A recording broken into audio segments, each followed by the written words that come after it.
Presentation now, and this one will be on the Climate and Weather Science Laboratory, and like my VGL, this one's from the have-nots. It doesn't have a fancy acronym, although have you thought of CLAWS? We're working on it. Right, but you got CLAWS up there. Okay, so our speaker is Tim Pugh. He's a member of the Centre for Australian Weather and Climate Research and a partnership between CSIRO and the BOM. Tim is leading a project to build an integrated climate and weather science laboratory for the simulation and analysis of Earth modelling systems. Thanks, Tim. Thanks, Leslie. Well, good to be here. Good to see everyone. So, naming, yes, Roger has set the standard, and now we need to find a good name. It certainly was an internal discussion saying we should understand our users and our community better. Pick a name that can stick, that's easy to say, and so we'll proceed ahead with some surveys of our user community and start tossing around some names. So that's not the final name, but we've got I guess we'll work that out hopefully in the coming months. So the objective and the purpose was to establish this community laboratory, and the laboratory was going to solve a problem where the complexity in our modeling systems and our data systems is immense. And a user can come into the environment and they'll spend easily 6 months just trying to get their infrastructure going. It's like before we'd hand them the source code and we say, here you go, all right, have fun. And by the way, if we've got some documents, we'll give you some documents too. But that's taking a lot of time out of graduate students, out of postdocs, out of our researchers, especially if they're coming from overseas and they're coming into our environment. And that's not what we need to do. What we need to do is we understand our software, we understand the environment, we understand the infrastructure that needs to support it. So the thought is, let's provide a service. And that'll be a lot more effective in getting our scientists to concentrate on the science and not get tied up in all the infrastructure. And the other point is that things are just getting more complex. We want to abstract the scientists away from that underlying infrastructure and all those technical details and just provide them with a nice user interface, something that we can support, so that when they call and they have a problem, we know exactly what they're talking about. We can go in and fix it and get them on the way. So the other thing that we really want to do is to enable the collaboration to be more effective.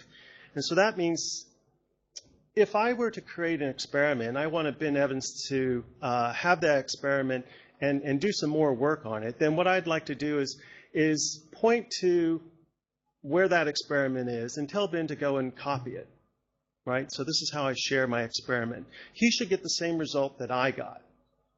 The infrastructure should just work.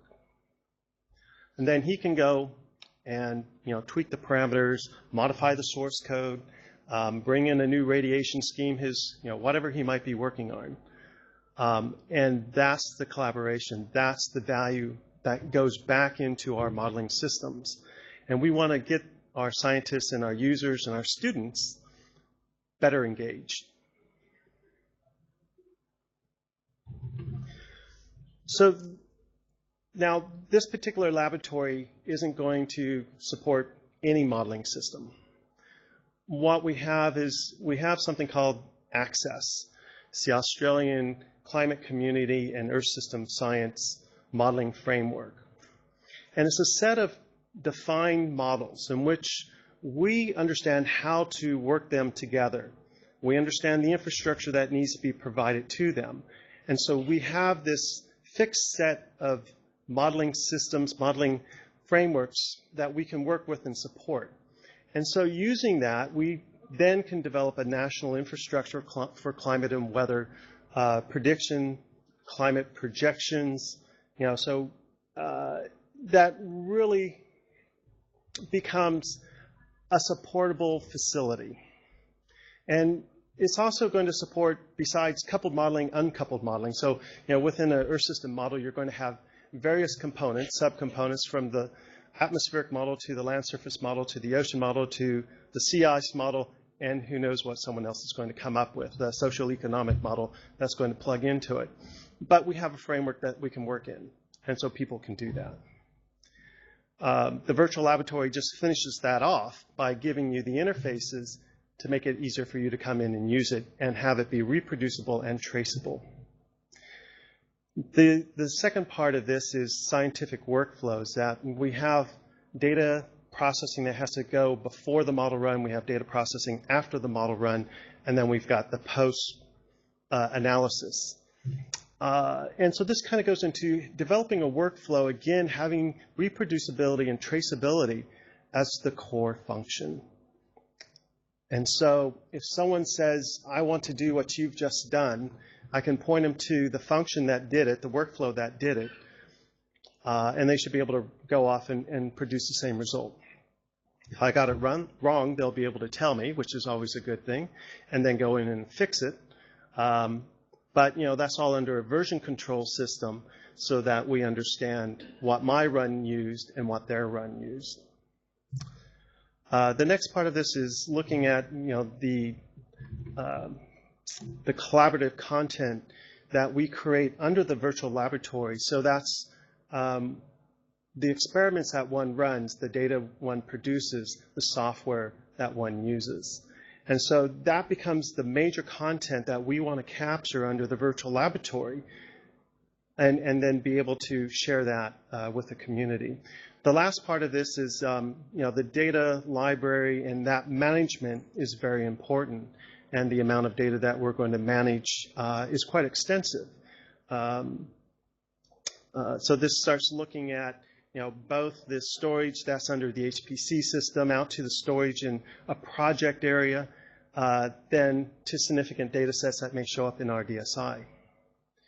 But that library system needs to be able to capture that so that I can point to you, I can point to the data, or I can point to you where that data is, and so that you can go find it, analyze it, plot it, visualize it, move it. However, one thing that we'd like you not to do is duplicate the data. We really like to try and keep it in the laboratory, keep it in the library, and then have you access that. Now, there's some complications there, and some of this is solved under the ESG, the Earth System Grid, and that's a component of this virtual laboratory in which we have mechanisms for sharing IPCC climate data set and climate projections all around the world, and there's major centers around the world that are holding data sets, and there's a special catalog that can tell you whether you have the master copy or a replicated copy. And then there's mechanisms for transporting that data from one center to the next center. Some of that is has been problematic in the development of it, like any software project, but it's getting better and better every day. Let's go on. So there's quite a few people behind this project. I think in the beginning I had some of the groups who were involved: CSIRO, the Bureau of Meteorology, NCI, the Center of Excellence for Climate System Science. And so with these groups of people, we're, as a community, developing a significant service to the research community. So just quickly, I'm going to go through these. The Earth System Simulator very much is trying to capture in a holistic manner all the various processes and dynamics in the Earth. Everything from hydrology to oceans to atmospheres to space. Access is that main framework that starts tying these modeling systems together. And it began in 2007 and it continues today. We submitted our first IPCC climate results using the Access 1.3 system, which has turned out very good. I haven't put a slide up in there about that, but you'll see it if you're within the climate community. Seamless prediction. Again, the system is trying to go from small time scales of hours and days out to weeks, months, years, decades, centuries. And the modeling system under Access is to work across all these time scales. And that's what our people are always working to improve. The modeling system that we have, you can see just a simple representation of it. We have the NWP shows the atmospheric modeling. Of course, under that, we've got the ocean modeling system. In the middle is the coupler called OASIS. We can couple in a wave model called WaveWatch 3. The Los Alamos sea ice model is coupled into the ocean model. We also can do biogeochemical modeling for the oceans using CSIRO's modeling software, but we also have cable for the land service, and then dynamic vegetation, also atmospheric chemistry. So there's a number of components. These are all different model systems, and so the team is always working to integrate these the best they can. But the virtual laboratory is then to provide that to you with the ease of use that you would expect or hope for. The modeling analysis service, this is just an example of where they've done the same analysis, the same plot, but for each of the different IPCC climate projection. And this is what the workflow tries to do. It's handling massive amounts of data, but doing it with a workflow that can work across all the data sets. Now, there's a few things that they did in the data sets that enabled that, which is they had some conformance. Each data set had to meet certain specifications in the metadata and the data, and there was a naming convention, but all these things really help in this particular workflow. We're going to bring that to the modeling systems, bring in the standards in the metadata and the data so that we can best utilize the workflow and what the workflow is capable of doing and matching that up with the data and the various metadata inside of there.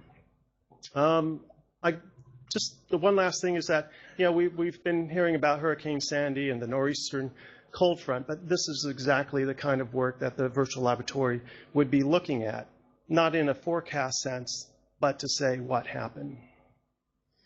And then diving down into the problem and understanding that interesting interaction between weather systems. And then, of course, in a climate sense, how many of these events are likely to occur in the future. So just going on into our architecture, we've divided ourselves up into 4 different work packages. One is the access simulation, one is the model analysis and workflow package. The third one is the data library and facility services, and the fourth one is looking at integration, web interfaces, and trying to provide a better user interface through web services. Currently what we have up is a unified modeling system, which is from the Met Office, and we keep it in sync with our system in the Bureau. So there's 2 systems. There's one in the Bureau, there's one at NCI currently, and we keep things in sync so that the work that's being done in the Bureau can be seen through NCI, through the community. Going forward in the virtual laboratory is taking that infrastructure for the access modeling framework, right, and enabling it to do coupled modeling and modeling across all the access components. Now, at first, there's only a couple of the uncoupled components that we'll support, but given enough time, we'll support all the components, including data assimilation. So that's the vision. Currently, the system looks like this. It's an X Windows-based interface, and this one's old, and it's going out. What we're going to now is called ROSE. It's a new modeling infrastructure that's going to improve the interface for the user, but it also has coupled modeling in mind. And so we'll be bringing this into the virtual laboratory. In addition to that, we're going to be using Silk, which is a scheduling package out of NEWA that's been developed at NEWA, it's adopted by the Met Office. It's very similar to an SMS scheduler that we have internally, which allows us to go in operations and set up all of our modeling jobs and all the dependencies we have, and we manage it in a nice browser graphical interface that can tell you what the status of any particular job is and whether it's succeeded or failed or is in progress. Silk does the same thing. And we're going to bring this into the virtual laboratory. In the modeling analysis service, again, it was looking at the ease of use and providing that graphical user interface for the creation and visualization of the scientific workflows, but also looking at extensibility. The user needs to be able to come in, set up their own functions, set up their own workflows, and then be able to execute it. That goes into a database so that you can refer back to it, or you can refer someone else to it. And that comes back into traceability and reproducibility. So laboratory goals, certainly in the workflow processing, in the workflow, it's certainly to improve the processing practices, and so this is just the consistency that I've been talking about. But that also extends down into the data, and then reduce the data duplication.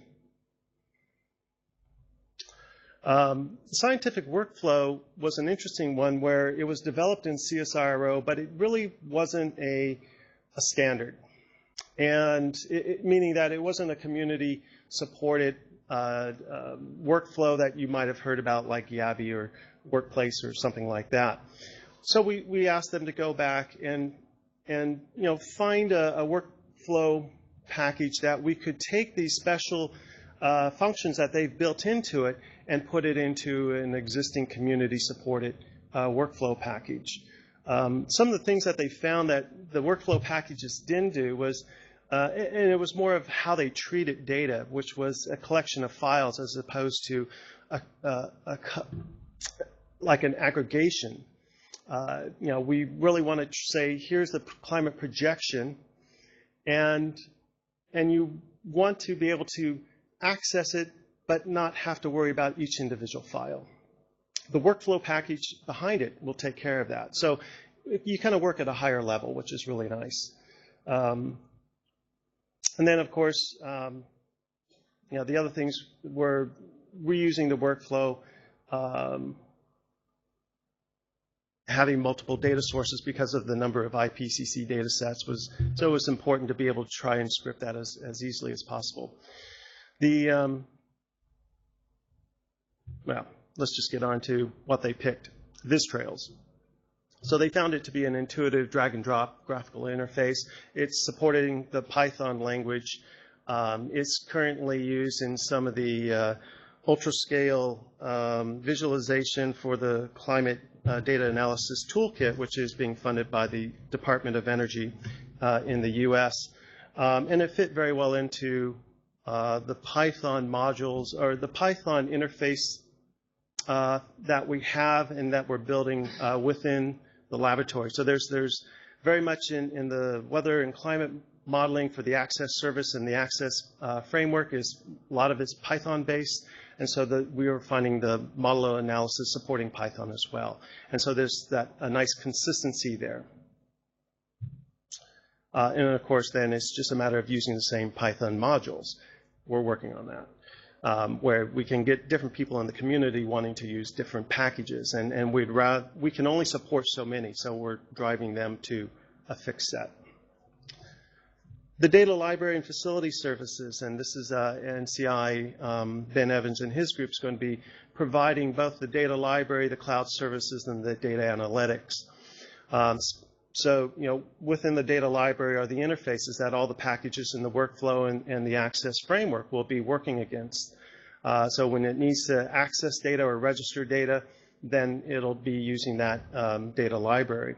Anytime that, a user needs to go and find what kind of data is in the library, you'd come to this data library.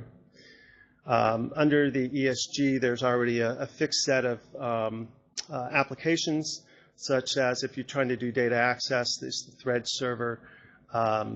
We'll be looking to expand within the community acceptable services, like if Ramada is a nice way to do machine-to-machine communications, then we'll be setting that up. And so that's one of the things that we're looking at right now. Within the ESG, it does have its cataloging system for going between international partners. And so that's how it maintains what's a master and what's a replica in the data library. So there's some work to be continuing to be done in data catalogs, data access systems, and interfacing that in a machine-to-machine fashion or in a programmatic sense. Data analytics, of course, is just providing some simple basic functions that are going to allow you to get to the data, visualize the data, explore the data, and quickly go through it. So this is, possibly looking through open layers, which we are exploring, but also doing some more, I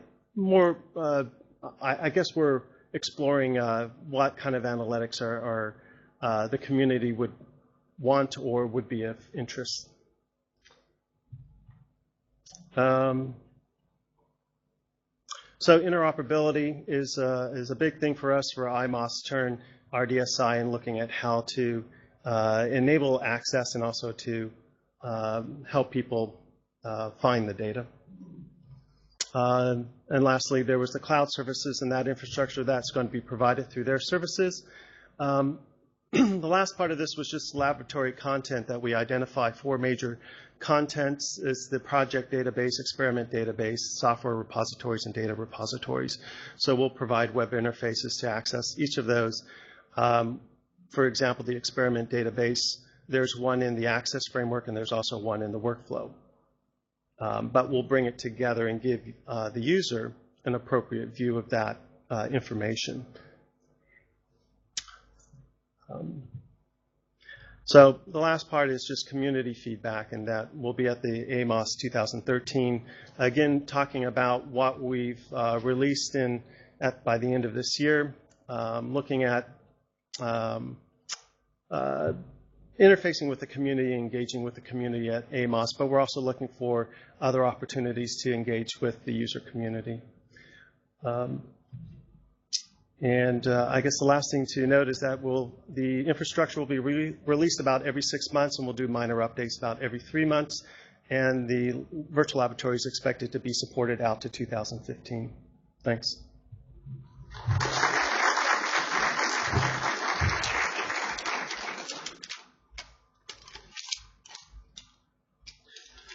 Any time for questions? Or yes, you have. I do. Okay. Thanks, Tim. You kept your time. Now, are there any questions for Tim on his presentation?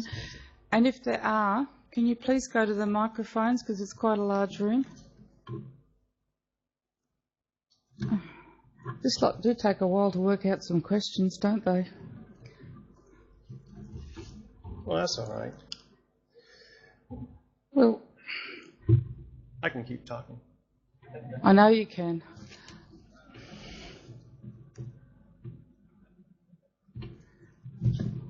Just wondering if I could put Glenn on the spot. I think all of us have been fascinated by the number of laboratories. This will be the last laboratory presentation. Are you planning to have a workshop or something where we can all get together and start pinching the open source bits from each other? Yes, so we had our first feather session yesterday, and I think what we got out of that was that I think there's value in the projects talking to each other, and the conversation, even just having people there just through the presentation, has been valuable. So I think there's also, we will definitely be following up to propose workshops to bring projects together. Yeah, certainly one thing we're finding interest from other groups like plant biosecurity or livestock management. There's other groups out there that have interest in weather and climate, access to the IPCC data sets, or different methods in which we're processing the data. So we're finding interest. I'm hearing more and more people coming to us and asking us how they might have access and what the laboratory could provide to them, to the point where they can set up something to the side of it, like if it's a particle transport mechanism where they need to access some of our weather or climate data in order to run those projections. Okay, well, if there's no more questions, I'd like to ask you to join me in thanking Tim for a wonderful presentation.